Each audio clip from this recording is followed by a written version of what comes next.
हम लोग फिर से एक अपने मुद्दे की बात करेंगे जो है हमारा जो भारत देश यानी 1960 के दरमियान का जो समय है 1960 से लेकर 1990 का जो कालखंड है, उसी के संदर्भ में आज हम लोग चर्चा करने वाले हैं।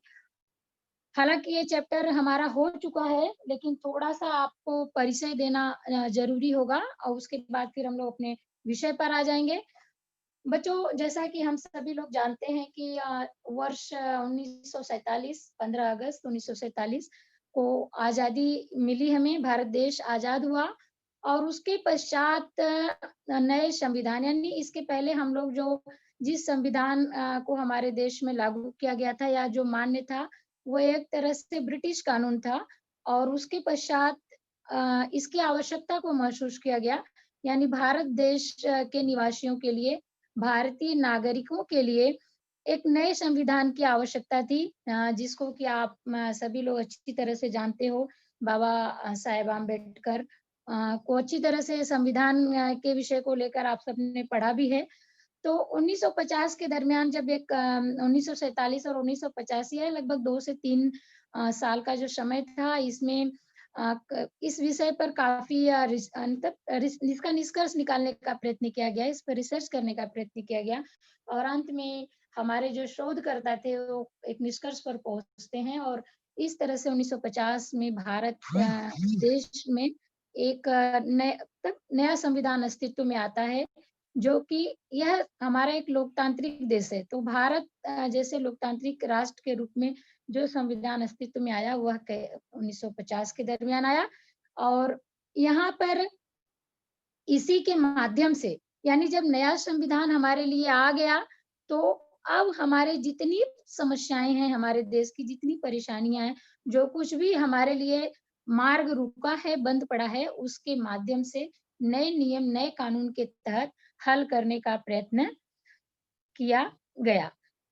बच्चों, 1960 का जो दशक है, एक तरह से भारत के इतिहास में नया दौर हम कह सकते हैं। जो है दशक का एक नया विकास का दौर हम इसे एक नाम दे सकते हैं कि यह जो समय था 1960 से लेकर 1990 यानी 90 के बाद भी लगभग 2000 तक हम देख सकते हैं कि काफ़ी तीव्र गति से देश में विकास का कार्यक्रम चला और प्रत्येक क्षेत्र में, चाहे वह शिक्षा हो, आपका चिकित्सा हो, देश के विकास को लेकर हो, संविधान हो, महिलाएँ हो, बालक हो, यानी प्रत्येक क्षेत्रों में कोई ऐसा मुद्दा नहीं इनका रखा गया अवरुद्ध या इनकम्प्लीट जिसको लेकर किसी तरह की समस्या हो। तो देश में विकास के प्रत्येक क्षेत्र में देखें तो विकास दर को बढ़ावा देने का कार्यक्रम अब लागू किया जा रहा है और इन्हीं कार्यक्रमों के बारे में हम अगली स्लाइड पे देखने वाले हैं। हम बच्चों मैंने आपको एक पढ़ाया था 1991 में आपको एक पॉलिसी मैंने पिछले ही लेक्चर में पढ़ाया हुआ था। शायद आपको याद होगा या नहीं भी होगा तो हम आगे देख रहे हैं। विशेष तौर पर परिवर्तन हमें देखने को मिलता है। विश्व और भारत के इतिहास में जो है 1919 वर्ष जो है परिवर्तनों का वर्ष हम कह सकते हैं। यानी यहाँ पे एक एक तय सीमा आपको नहीं मिलेगी। अगर आप कहोगे कि नहीं टीचर अभी तो आप 1960 पढ़ा रही थी, फिर 1991 में कैसे पहुँच गई, 91 में कैसे पहुँच गई या ये 85 में कैसे पहुँच गई। तो यह हमें कोई एक ये नहीं है कि नहीं इसी साल हुआ। लेकिन यह एक बड़ा लंबा समय था और इस दरमियान जो कार्यक्रम हुए, वह हमारे देश की जो एक विकास की गति थी, उसको एक नया मार्ग प्रदान करता है। विश्व स्तर पर अमेरिका और जो आपने शीत युद्ध पढ़ा होगा बच्चों, तो विश्व स्तर पर अमेरिका और सोवियत रूस के बीच में जो युद्ध चल रहा था, शीत युद्ध, द्वितीय विश्व युद्ध के पश्चात आप सभी बच्चे अच्छी तरह से जानते हैं, हिस्ट्री यदि आपने पढ़ा है, तो शीत युद्ध यानी वर्ल्ड लेवल पर अंतरराष्ट्रीय स्तर पर इन दोनों बड़े राष्ट्रों के बीच में शीत युद्ध प्रारंभ हुआ था। क्योंकि सोवियत रूस भी अपने आप में काफी बड़ी कंट्री है जो कि समाजवाद को लेकर के टिका हुआ था और यह जो अमेरिका है वो तो मजबूत कंट्री है ये पूंजीवाद को लेकर। हालांकि यह जो सामान्य परिस्थिति ये रूस अपने आप में बड़ा देश होने के कारण जब इसका एक टाइम पे विभाजन होता है, दो पार्ट्स में रूस बढ़ जाता है और उस तरह से क्या होता है जब अंतरराष्ट्रीय स्तर पर जो है शीत युद्ध समाप्त होता है, उसके बाद सभी कंट्रियां, विश्व की जितनी देश थे, करीब करीब आपस में अपने जो जानकारियां थी या ज्ञान विज्ञान के क्षेत्र को कह सकते हैं, आयात निर्यात, ये सारी चीजों में काफी हद तक बढ़ावा मिला। और जहाँ पे एक मानसिक अवरुद्ध बना हुआ था कि हम किसकी तरफ जाएं, रूस की तरफ जाएं या अमेरिका की तरफ जाएं, वह धीरे धीरे खत्म होने के कगार पर आया। भारत में भी हम देख सकते हैं, चूंकि हम जो विषय पढ़ रहे हैं वह है अपने भारत देश के संदर्भ में, तो हमको यहाँ पर उसी मुद्दे के संदर्भ में बात करनी है। भारत में केंद्र में नवीन सरकार का गठन होता है। इसके पहले मैंने आपको पढ़ाया था इंदिरा गांधी की सरकार, फिर स्वर्गीय राजीव गांधी की सरकार, ये सारी चीजें मैंने पढ़ाया था, केंद्र में किस तरह से नए नए प्रधानमंत्री बने। अब बच्चों यहाँ पे एक दौर आता है पीवी नरसिंह राव का, जो कि मैंने आपको बताया था डॉक्टर मनमोहन सिंह को जो है एक तरह से हमारे अर्थशास्त्री, वित्त मंत्री, और एक उनका हमारे देश में नाम है कि उन्होंने किस तरह से पॉलिसी चेंज करके रातों रात देश को आगे बढ़ाने का है। इसके लिए मतलब उनका एक महत्व है, इतिहास में कह सकते हैं, अर्थशास्त्र में कह सकते हैं। तो जब पीवी नरसिंह राव हमारे देश में प्रधानमंत्री बने, तो नई सरकार ने भी भारतीय आर्थिक व्यवस्था में कई महत्वपूर्ण परिवर्तन, ये महत्वपूर्ण परिवर्तन वही है जो मैंने आपको पढ़ाया था कि किस तरह से सबसे पहले शिक्षा पे ध्यान दिया गया, उदारीकरण की प्रक्रिया, वैश्विकीकरण की प्रक्रिया, यही सब था चेंजेस देश को लेकर, यही सारा परिवर्तन था। और बच्चों इसी समय हमारी दो गंभीर समस्या हम कह सकते हैं, जो कि चूंकि हमारा देश हिंदू प्रधान देश है, भारत देश में जो है सबसे ज्यादा जनसंख्या, यदि हम कह सकते हैं, मान धर्म को, जिस धर्म को मान्य किया जाता है वो हिंदू धर्म है। तो यहाँ पर एक पुरातन जो हमारा राम से संदर्भ में जो राम मंदिर है अयोध्या का, एक वो समस्या, दूसरी जो है बाबरी मस्जिद, इस्लाम धर्म के जो अनुयायी हैं, इस्लाम भाई, उनके जो है उनकी जो एक समस्या थी, दोनों अभी भी आप देख रहे हो, अभी आया है करंट में कि राम मंदिर का भूमि पूजन वगैरह किया गया। तो यह समस्या आज से नहीं है, काफी पुरानी समस्या हम कह सकते हैं। तो यह एक सामाजिक दोनों समस्याएं जो है, राम मंदिर बने या बाबरी मस्जिद बने, इस तरह से सामाजिक समस्या का सामना करना पड़ा, जिसमें बाबरी मस्जिद ध्वस्त भी की गई, फिर भी देश में विकास की गति अपनी रफ्तार, यानी ये सब सिचुएशन को देखते हुए यह समय ऐसा समय था कि कभी गति रुकी नहीं, विकास की जो गति थी वह कहीं भी अवरुद्ध नहीं हुई, वह ज्यों की त्यों चलती है। हालांकि उस समय देश में काफी कुछ नुकसान हुआ, काफी नुकसान हुआ हमारे देश का, क्योंकि इससे सामाजिक फूट पड़ी, लोगों एक दूसरे भाईचारे में कमी आने का ये थोड़ा सा ये देखने को मिला। लेकिन फिर भी इस समय केंद्र में जो सरकार थी अब टिका कर रखी गई है और टिके रहे, प्रधानमंत्री का जो यह कार्य था, हमारे देश के जो मुखिया थे, और इस तरह से जो है या विकास की गति कंटिन्यूअस चलती रही। यहीं से एक राजनीतिक परिवर्तन आता है कि यानी चलिए पीवी नरसिंह राव की सरकार का समापन होता है और वित्त मंत्री मनमोहन सिंह ने जो कुछ भी पॉलिसी लागू की, उसके बाद हम यह देखते हैं बच्चों कि किस तरह से अचानक से राजनीतिक परिवर्तन हमारे देश में आता है, और पुनः एक 3 साल का जो हमारा एक कालखंड है हमारे देश में, 1996 से लेकर 99 तक का जो समयावधि है, 96 से लेकर 99 का जो कालखंड है, इसमें लोकसभा चुनाव तो हुआ हमारे देश में। लोकसभा चुनाव यानी जो है हम अपनी सरकार को चुनने के लिए जो हर 5 साल में वोटिंग करते हैं, वही हमारा लोकतांत्रिक जनतंत्र चुनने का एक माध्यम है। जिसे कहा जाता है कि भारत के प्रत्येक नागरिक को वोट देने का अधिकार है, तो हम वोट के माध्यम से अपने नेता या सरकार को एक तरह से चुनते हैं। यहाँ पर भी बच्चों वही हुआ कि कोई एक ये नहीं कह सकते कि कोई एक विशेष पार्टी को बहुत ज्यादा बहुमत मिला। हालांकि ऐसी समयावधि में जो है केंद्र में स्पष्ट बहुमत नहीं होने के बावजूद जो है राजनीतिक अस्थिरता का माहौल हमारे देश में बना हुआ था, और इसी समय जो है बीजेपी की तरफ से जो है भारतीय जनता पार्टी के जो एक तरह से अटल बिहारी वाजपेयी हम क्या बने, प्रधानमंत्री बने, और इन्हीं के कर कमलों को हम कह सकते हैं कि इन्होंने देश की कुछ ऐसी गंभीर समस्या आई जिसको इन्होंने अपने सकुशल कार्य करते हुए निपटाने का प्रयत्न किया। अटल बिहारी वाजपेयी के कार्यकाल में बच्चों सबसे बड़ी एक अच्छा काम तो हम देख सकते हैं कि 99 में आप देखोगे, 98 में भारत ने स्वयं को परमाणु अस्त्रधारी राष्ट्र के रूप में घोषित किया।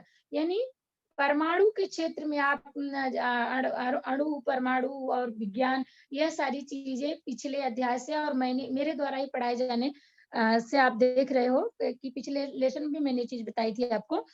तो यह सारी चीजें किस तरह से आगे की तरफ हमें ले जा रही है, विकास की गति हमारे देश की बढ़ रही है। तो हमारा देश जो था बच्चों, परमाणु अस्त्रधारी राष्ट्र के रूप में स्वयं को घोषित करता है कि हम भी विश्व स्तर पर अपने आप में क्या है, काफी मजबूत हो चुके हैं। और दूसरी बात बच्चों, यहाँ पर भारत और पाकिस्तान के बीच कश्मीर समस्या को लेकर के जो है कारगिल वार हुआ। कारगिल युद्ध जो है एक हमारे भारत जिसमें विजयी रहा। यहाँ पे थोड़ी सी प्रिंटिंग मिस्टेक हुई है या रिटर्न वर्क कह सकते हैं। 99 का समय आएगा, 1999। भारत और पाकिस्तान के बीच में कश्मीर समस्या, अभी भी कश्मीर समस्या आप देख रहे हो कि किस तरह से जो हमारी केंद्र में सरकार है, यह वही समस्या है जो भारत की आजादी से लेकर के अभी तक ज्यों की त्यों बनी हुई थी। थोड़े बहुत इसमें सुधार करने के प्रयत्न बार बार किए गए, इस समस्या को हल करने का प्रयत्न अंतरराष्ट्रीय लेवल पर भी किया गया, लेकिन यह वैसे की वैसे ही बनी रही। अभी सडनली आप देख रहे हो कि धारा 320 को हटा करके किस तरह से वहां पर सामान्य सब कुछ करने का कार्य गवर्नमेंट के द्वारा किया जा रहा है। और यही वो समस्या है जिसपे यह पाक अधिकृत हम कश्मीर कह सकते हैं, जिसपे कि बार बार जो है पाकिस्तान अपना कब्जा जमाने का प्रयत्न करता है या अपना अधिकार बताते रहता है कि नहीं ये मेरे देश का पार्ट है। इसी बात को लेकर के, और उस समय पाकिस्तान के प्रधानमंत्री जनरल परवेज मुशर्रफ जी थे।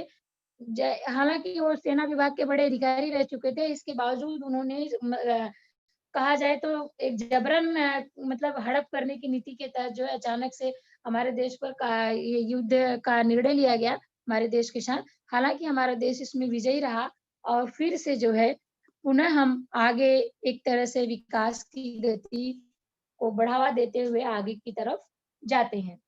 दूसरी तरफ बच्चों, इसी में एक पार्ट से आपका भारत की आर्थिक व्यवस्था सेम पोर्शन में साथ साथ में चल रहा है आपके कि भारत की आर्थिक व्यवस्था का इससे क्या संबंध है। स्वतंत्रता प्राप्ति के पश्चात हमारे देश में आधुनिकीकरण, देखा जाए तो मॉडर्नाइजेशन जिसे हम कह सकते हैं, आज की हमारी जो जीवन शैली है, जो दिनचर्या है, एक तरह से आधुनिकीकरण की ही देन है।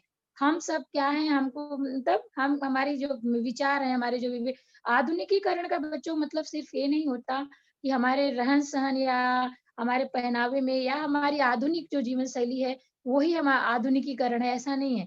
हमारा एजुकेशन, हमारी सोच, हम मतलब हमारी सोच हमें कहाँ तक, हमारे विचारों में परिवर्तन को हम आधुनिकीकरण कहें तो ज्यादा अच्छा होगा। साथ साथ में आर्थिक विकास देश में वही पुनः है कि किस तरह से हमारा आर्थिक जो ढांचा है हमारे देश का उसको विकसित किया जाए। आत्मनिर्भरता यानी हम सेल्फ डिपेंडेंट हो, जो हमारे यहाँ बार बार आयात की जो है प्रवृत्ति बनी हुई है बाहर से सामान मंगाने की, वो हमें क्या करना है, कम करना, हमें यानी हमारे देश को। तो इन चीजों को ज्यादा महत्व दिया गया, देश को आत्मनिर्भर बनाना है।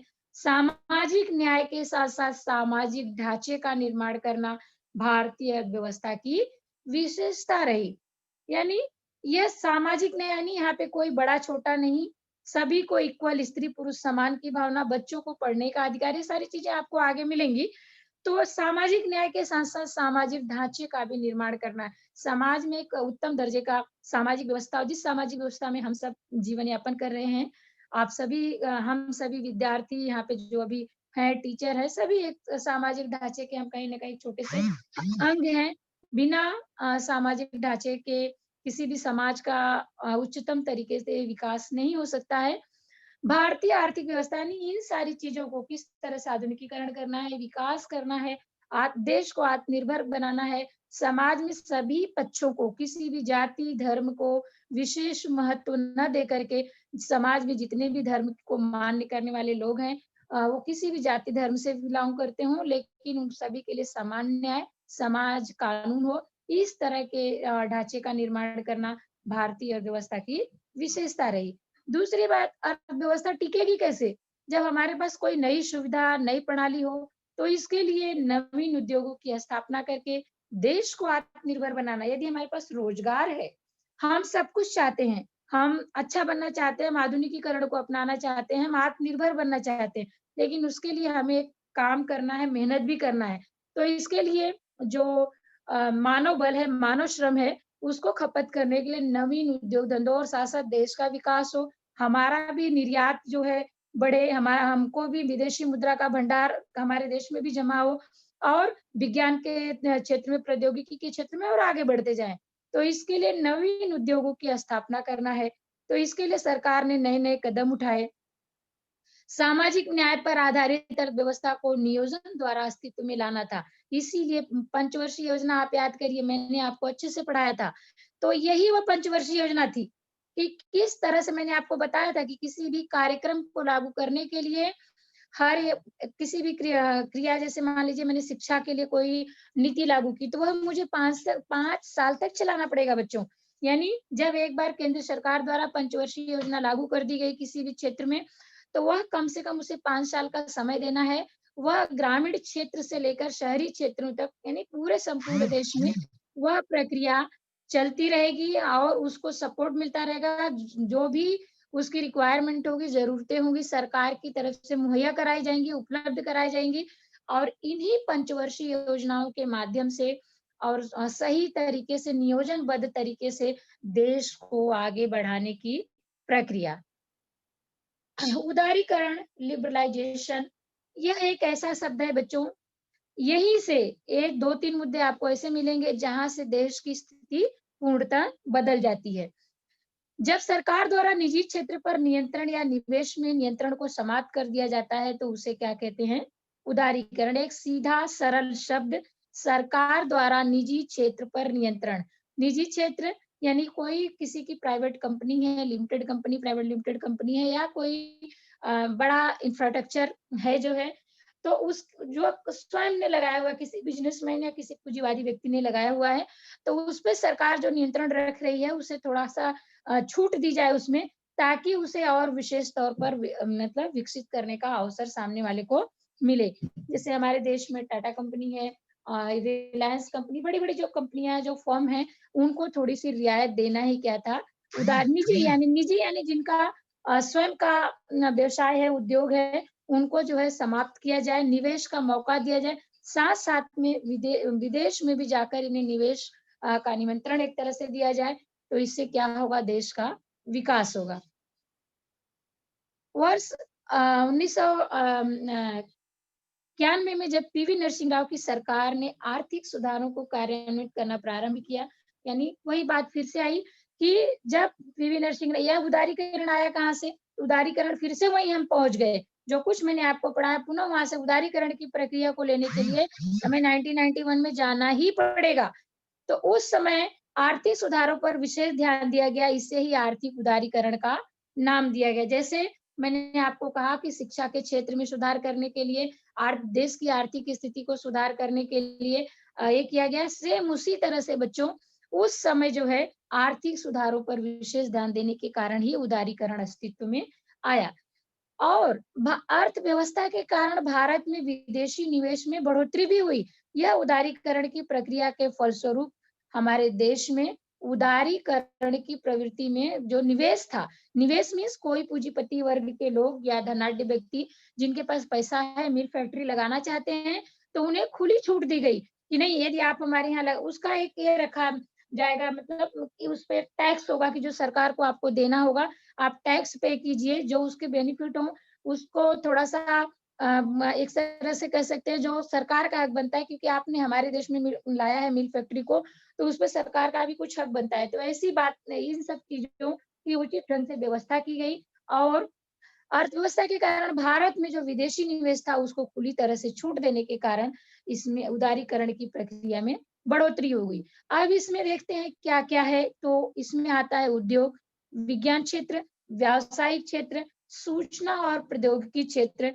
में रोजगार के नए अवसर प्रदान हुए। यह वही क्षेत्र है बच्चों, जिसमें उद्योगों में बढ़ावा हुआ, विज्ञान क्षेत्र में बढ़ावा हुआ, वह चाहे चिकित्सा से जुड़ा हो, चाहे किसी रिसर्च से जुड़ा हो, विज्ञान से ही जुड़ा है। व्यवसाय हुआ, रोजगार हुआ, जब नए-नए मिल फैक्ट्री, नए-नए कारखाने हमारे देश में आए, चाहे वो प्रौद्योगिकी का क्षेत्र हुआ, तो ऐसे में क्या हो गया, जब इतने सारे प्लांट्स हमारे देश में लग गए, न हमने निवेश के अवसर प्रदान किए, तो वाजिब-सी बात है कि रोजगार के नए अवसर भी जनता के पास उपलब्ध हुए।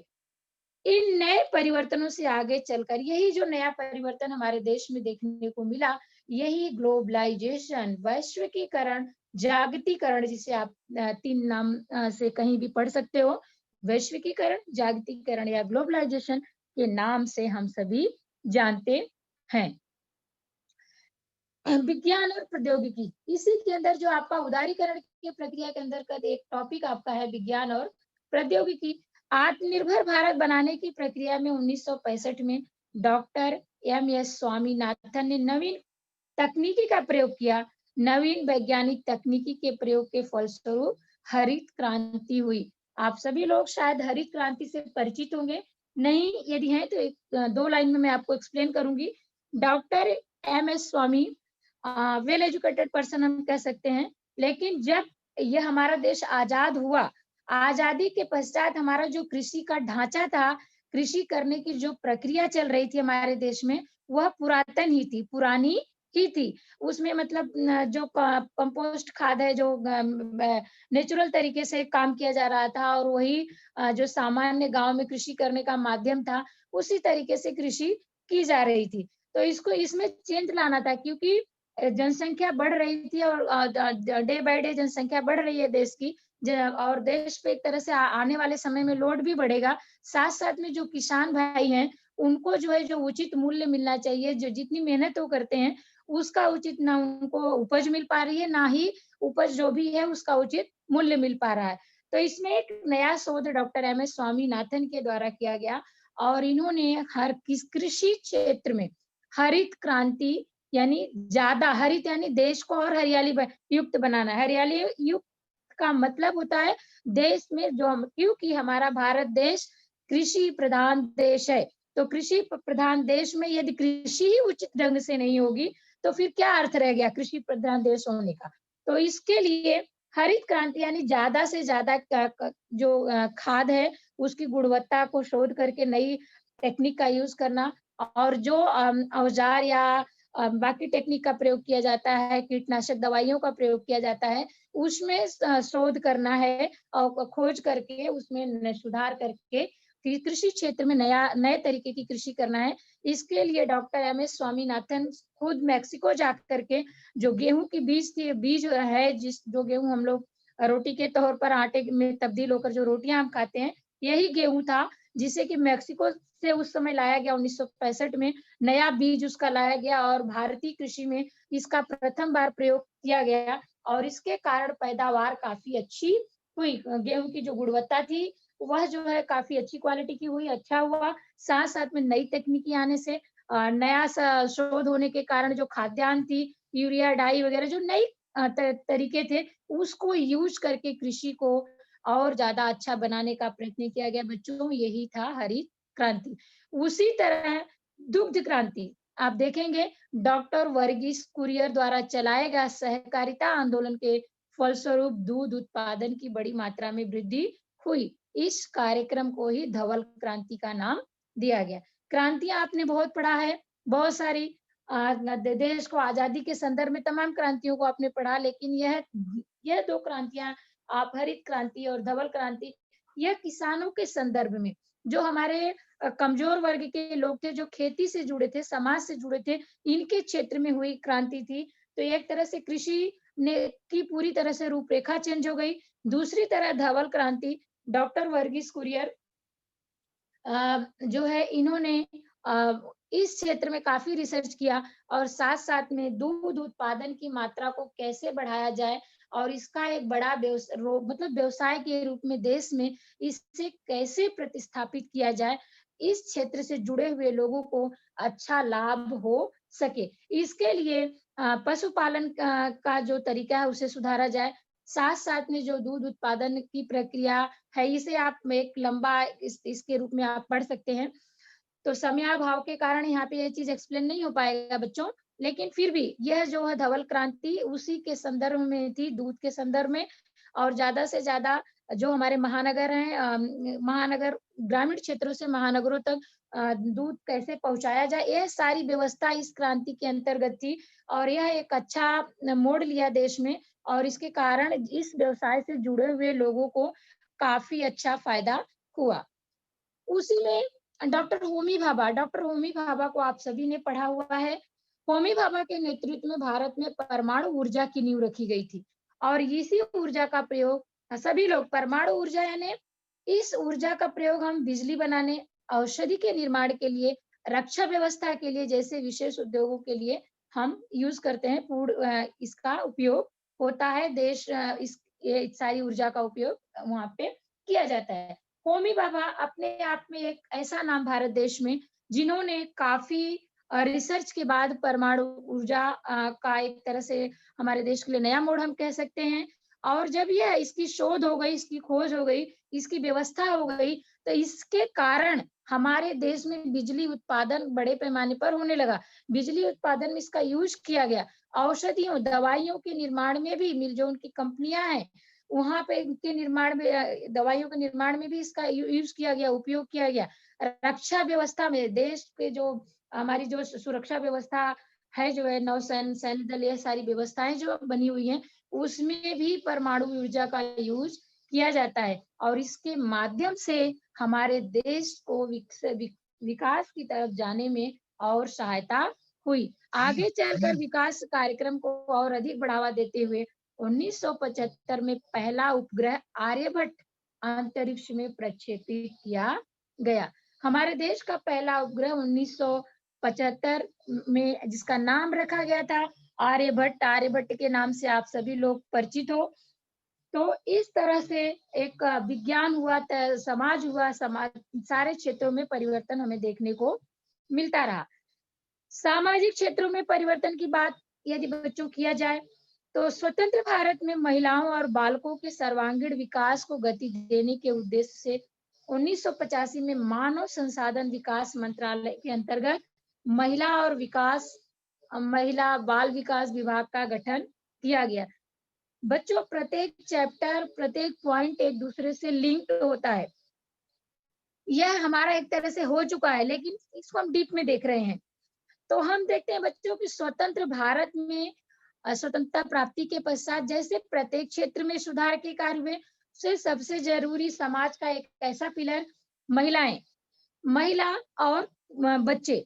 तो इनके लिए मानव संसाधन विकास मंत्रालय द्वारा जो है महिला और बाल विकास, अब इसमें बाल विकास यानी महिलाओं के संदर्भ में हम देख रहे हैं। पहले महिलाओं का एक्सप्लेन कर देती हूँ। महिलाओं के संदर्भ में उन्हें सामाजिक न्याय मिले, समाज में उन्हें जो स्त्री पुरुष का जो भेदभाव है वह खत्म किया जाए। और महिलाओं के क्षेत्र में एक समस्या अभी भी कहीं ना कहीं हमें देखने को मिल रही है, वह है दहेज की समस्या।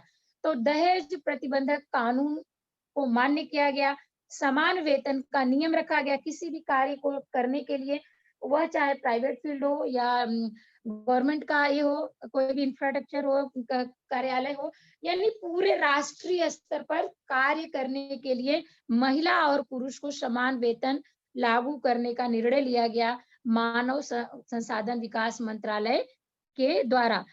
और स्थानीय शासन जो संस्थाएं हैं, स्वायत्त संस्थाएं हैं, उसमें महिलाओं के लिए रिजर्वेशन, आरक्षित स्थान रखा जाए। अब महिला कोटा होता है ना, जैसे 50% महिलाओं के आरक्षण की बात, यानी जो हमारी नौकरी होगी, हमारा जो रोजगार होगा, उसमें 50% महिलाएं होंगी। इस तरह से केंद्र सरकार का चलाया गया अभियान, जो कि बहुत बाद में आया, लेकिन उस समय जो है जो स्थानीय यानी जैसे महाराष्ट्र में मुंबई महानगर पालिका कि हम सब यदि निवासी हैं तो हमारे लिए स्थानीय स्वायत्त संस्था हुई। तो ऐसी संस्थाओं में महिलाओं के लिए स्पेशल कोटा रखा जाए, उनके लिए सीट आरक्षित की जाए, और वह जो आरक्षित सीट होगी, रिजर्वेशन जो होगा, वो महिलाओं को ही प्रदान किया जाए। बालकों के संदर्भ में यदि बात करें तो बाल्यावस्था यानी 18 साल के पहले समाज में जो कार्य करने का है, सामाजिक तौर पर उनको जो वर्क करने का समय दिया गया है, वह मान्य नहीं किया जाएगा, वह नाबालिग होते हैं। तो बालकों उनको शिक्षा का अवसर प्रदान किया जाए, उनको जो है घर मतलब कार्यों में तल्लीन ना कर करके उनको पढ़ने के लिए अवसर दिया जाए, उनका सामाजिक विकास करने में उनका जो है जो है चिकित्सा के का उपयोग करते हुए उनका जो है जिस तरह से आप देखते हो स्कूलों में आपके लिए टीकेकरण की व्यवस्था होती है, मेडिसिन की व्यवस्था होती है, आपको कोई बीमारी है तो उसके लिए भी जाँच आपकी की जाती है। तो इस तरह से यह जो बालक है, बालक हमारे देश के भविष्य हैं, तो इन पर विशेष ध्यान दिया जाए और बाल मजदूरी बिल्कुल भी इनसे ना कराई जाए।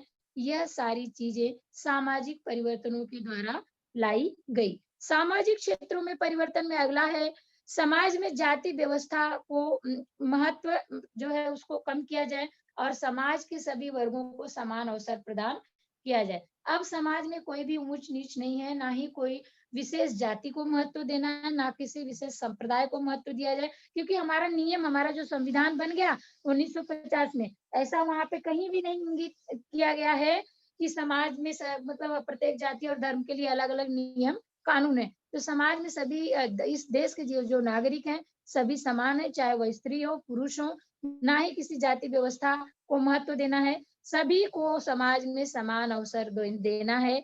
और 1953 में काका साहेब कालेलकर आयोग की स्थापना इसी उद्देश्य से की गई कि समाज में सभी वर्गों को समान अवसर प्राप्त हो सके। 1978 में बीपी मंडल की अध्यक्षता में पिछड़े वर्गों की संस्थाओं पर विचार करने के लिए आयोग का गठन किया गया और विविध सेवाओं और संस्थाओं में पिछड़ी जाति के वर्गों के लिए आदर्श नीति को मान्य किया गया। यानी यह जो कार्य था वो पिछड़ी जाति के संदर्भ में विशेष तौर पर किया गया और यह किसके परिप्रेक्ष्य में बीपी मंडल की अध्यक्षता में पिछड़े वर्गों और संस्थाओं को एक बार पुनः से सुधार करने के उद्देश्य से यह किया गया। 1999 में बच्चों हम देखते हैं कि सरकार द्वारा अत्याचार विरोधी एट्रोसिटी कानून पारित किया गया जिसमें अनुसूचित जाति और जनजाति के लोगों को उच्च वर्गों द्वारा की जाने वाली हिंसा और दमन तंत्र से मुक्त रहकर समाज में आत्मसम्मान के साथ जीवन यापन कर सके ऐसा प्रावधान रखा गया। इसी के साथ साथ बीपी मंडल की अध्यक्षता में पिछड़े वर्गों के लिए कार्य किया गया, उनके लिए आयोग का गठन किया गया, उनके लिए संस्थाएं बनाई गई। तो उसी तरह आगे चल करके एट्रोसिटी कानून के तहत अनुसूचित जाति और जनजाति के लोग जो पिछड़े भटकिया जाति के लोग हैं वो जो उच्च वर्गों द्वारा उनके साथ अन्याय किया जाता है, हिंसा किया जाता है, तो वह सारी चीजों से उन्हें मुक्त करने का प्रावधान किया गया। उनके लिए कानून किया गया कि कोई भी व्यक्ति इनके साथ हिंसा अत्याचार नहीं कर सकता, इन्हें समाज में समान अवसर प्रदान है और इन्हें इनकी दमनकारी नीतियों से मुक्त रहकर समाज में आत्मसम्मान से जीने का अवसर इस कानून, इस अत्याचारी विरोधी कानून जो बनाया गया उसके तहत मान्य किया गया। यह अनुसूचित जनजाति और जनजाति जाति के जो लोग हैं इन्हें भी समाज में समान अवसर मिले। अगला बच्चों एक लास्ट टॉपिक आपका है वैश्विकीकरण, ग्लोबलाइजेशन, जिसका जस्ट अभी मैंने जिक्र किया था। यह वह प्रक्रिया है जिसमें संपूर्ण विश्व को एक बाजार का रूप प्रदान किया जाता है और इस प्रक्रिया के द्वारा ऐसे प्रयास किए जाते हैं जिससे विश्व अर्थव्यवस्था में क्या हो, खुलापन आए। पारस्परिक आत्मनिर्भरता तथा आर्थिक एकीकरण के फैलाव से देश की अर्थव्यवस्था को विश्व की अर्थव्यवस्था के साथ एकत्रीकरण किया जाना, यानी संपूर्ण जो विश्व है इस प्रक्रिया में संपूर्ण विश्व को एक बाजार के रूप में देखना है, पूरी तरह से खुला आयाम, यानी प्रत्येक देश में आयात निर्यात के सभी द्वार खोल दिए गए और मिल फैक्ट्रियों को लगाने के लिए पूरी तरह से स्वतंत्रता दे दी गई। ऐसे प्रयास किए गए जिसमें पूरी तरह से वर्ल्ड लेवल पर अर्थव्यवस्था के क्षेत्र में खुलापन आ सके, देश आत्मनिर्भर बन सके, आर्थिक एकीकरण हो सके। आर्थिक एकीकरण के फैलाव से देश की अर्थव्यवस्था विश्व की अर्थव्यवस्था के साथ मिल सके और मिल करके अपने देश का विकास कर सके। वैश्विकीकरण की प्रक्रिया के फलस्वरूप हमारे देश में विज्ञान एवं प्रौद्योगिकी की राजनीति, सामाजिक तथा सांस्कृतिक जैसे क्षेत्रों में अनेक परिवर्तन आगे चलकर हमें देखते हैं। G20 पिछली बार मैंने आपको बताया था, आपके सामने है। इसमें हमारा देश ब्राजील, रसिया, भारत, चीन और दक्षिण अफ्रीका BRICS यह एक संगठन है और इस संगठन G20 और आपको मैंने WTO पिछले लेसन में आपको मैंने WTO पढ़ाते वक्त G20 के बारे में मैंने आपको थोड़ा सा बताया था तो बहुत लंबा हम यहाँ समय ना लेकर के अपने मुद्दे की बात करेंगे कि इसमें ब्राज़ील, रसिया, भारत, चीन और दक्षिण अफ्रीका, यह 5 कंट्री के लोग मिलकर के अपना एक अलग से संगठन बनाते हैं। किसके अंतर्गत? वैश्वीकरण की प्रक्रिया के अंतर्गत। और अंतर्राष्ट्रीय संगठनों का एक महत्वपूर्ण सदस्य देश जो हमारा भारत है भी है। इस तरह से भारत ने वैश्वीकरण की प्रक्रिया के फलस्वरूप जो विकास किया दूरसंचार के क्षेत्र में, प्रौद्योगिकी के क्षेत्र में, एक तरह से क्रांति। दूरसंचार, आपका मोबाइल एक सबसे अच्छा उदाहरण है। मोबाइल टेक्नोलॉजी, अभी हम ऑनलाइन क्लास से जुड़े हुए हैं, इसकी शुरुआत वहीं से हुई है। यह एक टेक्निक, ये विज्ञान की कुछ तकनीकी एक तरह से टेक्निक है ये। तो उस समय दूरसंचार के क्षेत्र में जो नया एक ये क्रांति हम कह सकते हैं हमारे देश में आई, उसका ही पार्ट है आपका यह मोबाइल फोन, जिसके माध्यम से हम सब जुड़े हुए हैं। संपूर्ण भारत में भ्रमण ध्वनि, मोबाइल और अंतरजाल, इंटरनेट सेवाओं तथा उपग्रह पर आधारित दूर संचार का जाल फैला हुआ। इंटरनेट तकनीकी हुई, आप देख रहे हो कि यहाँ से बैठे हो गांव में, आप वीडियो कॉलिंग हुआ, अब आप कॉल करके अपने जो हित परिचित है उनसे आप जुड़े हुए हो, बात कर रहे हो। देश से नहीं, सिर्फ विदेश, जो आपके लोग विदेशों में भी, यानी एक देश दूसरे देश के नजदीक आया, काफी निकट आया। और निकटता यूं बढ़ी कि मतलब देश का विकास, यानी इस तरह से जब एक देश दूसरे देश के नजदीक आया तो वाजिब सी बात है कि वह अपने विकास को लेकर के राष्ट्रीय स्तर पर विज्ञान के क्षेत्र में, तकनीकी के क्षेत्र में, समाज का विकास कैसे हो, शिक्षा का विकास कैसे हो, इन तमाम मुद्दों को लेकर के चर्चा हुई और आगे चल करके देश का विकास और तीव्र गति पकड़ा। आधुनिक समय में राजनीतिक क्षेत्र में भी लोकतंत्र किस तरह सफलतापूर्वक काम कर रहा है, इसे भारत ने संपूर्ण विश्व को दिखा दिया है। हम सब लोग देख रहे हैं कि हम किस, ये हमारा हमारा जो लोकतांत्रिक जो हमारा देश है भारत, यह विश्व का सबसे बड़ा लोकतंत्र है। तो हमने संपूर्ण विश्व को किस तरह से, यानी हम आजादी से लेकर यह इतने समय का जो हमने, यह कालखंड जो हमने तय किया है, वो डे बाय डे हमने विकास की गति को ही ये किया है, विकास की सीढ़ियों को हम चढ़ते चले गए हैं। तो इसे भारत ने संपूर्ण विश्व को दिखाया। इसके परिणाम स्वरूप भारतीय लोगों को और विशेष रूप से युवाओं की जीवन शैली में बहुत बड़ा परिवर्तन आया। हमारी जीवन शैली में हम जागरूक हुए, हमने सारी चीजें सीखी, नया नया कुछ अपना लिया। तो यह परिवर्तन हमारी वेशभूषा हो गया, हमारे आदर्श, देश में आदर्श को एक हमने रखा। वेशभूषा आप देख ही रहे हो, सभी लोग उस चीज से वाकिफ हो। भोजन आपका, जो आपका घरेलू जो भोजन है, या बाकी जो आपका भरण पोषण का जो तरीका है, भाषा, भाषा में एक जो अंतरराष्ट्रीय लैंग्वेज है अंग्रेजी, उसमें किस तरह से कमांड हुई, और अन्य मान्यताएं, धर्म हुआ, संस्कार हुए, रीति रिवाज हुए। हम, आप देखते हो कि आप टीवी में देख लेते हो कि भारतीय सभ्यताओं, भारतीय संस्कृति को फॉरेन कंट्री के लोग बखूबी अपना रहे हैं। उन्हें बहुत पसंद है भारतीय सभ्यता और संस्कृति। तो इस हमें भी, हमने भी वहां से बहुत सारी पश्चिमी सभ्यता और संस्कृति को सीखा। तो यह सारी चीजें जो है हमारे परिवर्तन की गति को बताती हैं, हमारी परिवर्तन की परिवर्तन के तरीकों को बताते हैं। युवा वर्ग जो है इन सारी चीजों को बहुत जल्दी पकड़ में लेता है। बहुत सभी जो युवा वर्ग के बच्चे हैं, ये जो हमारे देश का युवा वर्ग है, वह इन सारी चीजों में तुरंत परिवर्तन लाता है। उस वो प्रभाव देखने को उनके ऊपर हमें तुरंत मिल जाता है। और निष्कर्ष रूप में बच्चों हम कह सकते हैं, अभी जो कुछ हमने पढ़ा है उसी के विषय में, कि उपयुक्त मुद्दे जो भी हमने अभी डिस्कस किए, चर्चा किए, जो कुछ भी जानकारी टीचर के माध्यम से आप तक पहुंचाई गई, उन विभिन्न मुद्दों के आधार पर हम यह कह सकते हैं कि हमारे देश में स्वतंत्रता प्राप्ति के पश्चात से लेकर अब तक चुनौतियों पर हमने जो विजय पाया है, उसे विकास का हमने क्या किया है, एक नया अध्याय रचता ही जा रहा है। हमारा देश चुनौतियों पर विजय पाते हुए एक नया अध्याय रचता ही जा रहा है। हम जो है इस आधुनिक दौर में कदम से कदम मिलाकर आगे बढ़ते ही जा रहे हैं। इस तरह से आपका 1960 का जो यह चैप्टर आपका है, भारत 1960 के बाद की घटनाएं, एक तरह से जो विकास का दौर था, वह जो है इन्हीं के साथ चलता रहा। और इसी के साथ साथ हमारा जो है यह विषय जो है कंप्लीट होता है। तो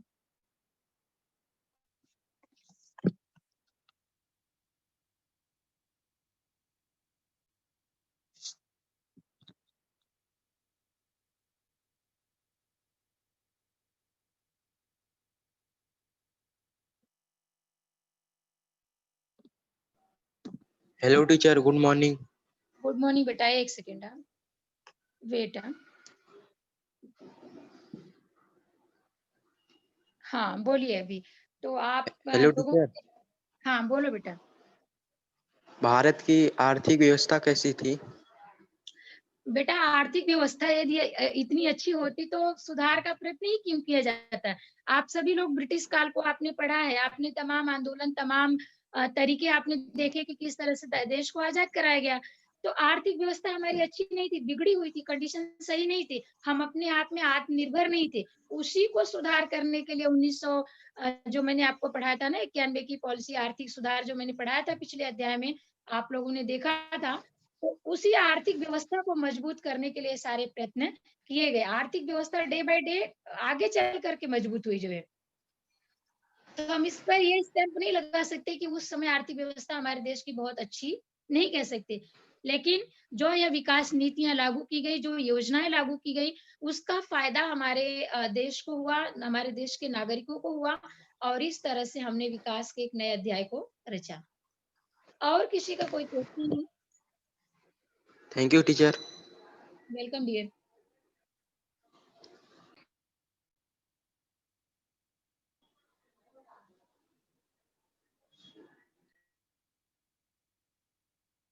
बच्चों आप सभी लोगों का कोई और सवाल है इस पाठ के संदर्भ में? एक तरह से आपके एग्जाम के लिए रिवीजन हो गया आपका, और अच्छा जो है कर सकते हो यदि आपको पेपर लिखने के लिए। हाँ वो, हेलो टीचर, भारत का योजना आयोग का गठन कब किया गया? तो ये तो आप मुझे बताओगे ना, क्योंकि अभी तो मैंने आपको कहा कि मतलब ये योजना जो है बनाई गई, पंचवर्षीय योजना है, मैंने ही तो आपको पढ़ाया था। मिस थोड़ा इधर नेटवर्क इश्यू हो गया था, वाईफाई कांटेक्ट नहीं हुआ मेरा, इसलिए पूछा। एक सेकंड। हेलो हेलो हाँ टीचर। हेलो, एक मिनट बेटा, कुछ तो एक सेकंड। हेलो, आवाज क्यों नहीं आ रही है? ठीक रहेगा।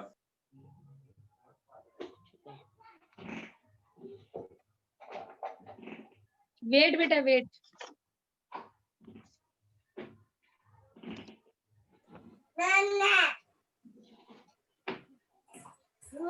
आवाज आ रही है तो हेलो, यदि आवाज आ रही है तो 1950 का ये जो समय था, आवाज आ रही है मेरी?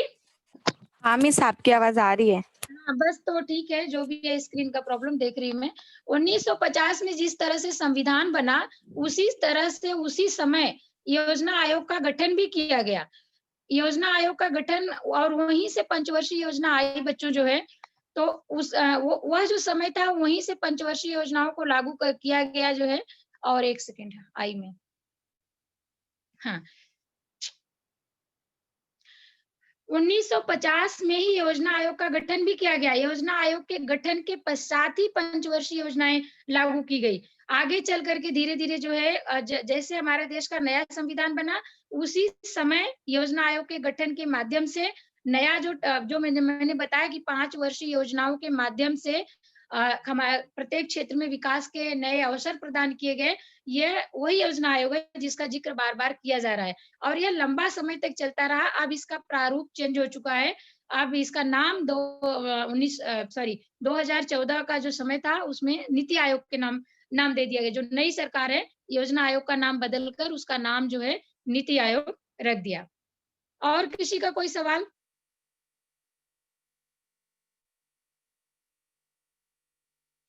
मुझे लगता है कि हमारा समय जो है पूरा हो चुका है यहाँ पे विषय के संदर्भ में। और किसी का कोई सवाल नहीं आ रहा है तो आप लोगों ने जो हमारा सब्जेक्ट था उसको सुना। और टीचर, हाँ बोलो। टीचर इसमें क्वेश्चन आंसर में से बी वाला, निम्न में से विषम जोड़ियां पहचानिए। अच्छा क्वेश्चन, एक मिनट मुझे बुक लेना पड़ेगा क्योंकि हम तो टॉपिक पढ़ा रहे थे। हाँ बोलो बेटा। निम्न में से विसंगत जोड़ियां पहचानिए। तो इसका तो जो क्वेश्चन आंसर है, जैसे अभी मैंने ये आपको टॉपिक करा दिया है ना, तो उसी तरह से आप शायद जो अगला हमारा क्लास होगा वो हम क्वेश्चन आंसर वाला ही कराएंगे। तो उसमें आपकी जो क्वेरीज होगी वो सारी क्वेरीज को हम लोग दूर करने का प्रयत्न करेंगे, इसके लिए आप परेशान मत होइए।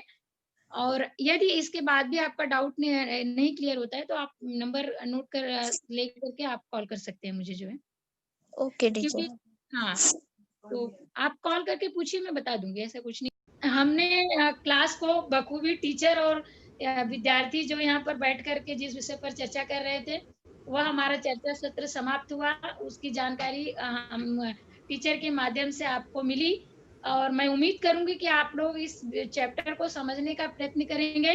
कारण यह जो आपका पाठ दूसरा है 9वीं कक्षा का 1960 के बाद का भारत, थोड़ा सा समझने में असुविधा होती है, लेकिन यदि आप ध्यान दोगे तो आपको बखूबी समझ में आएगा।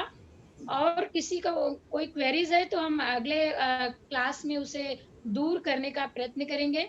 इसी के साथ साथ मैं आप लोगों को हम सभी लोग यहाँ से विराम करते हैं। धन्यवाद, आप लोगों ने क्लास को सुना उसके लिए।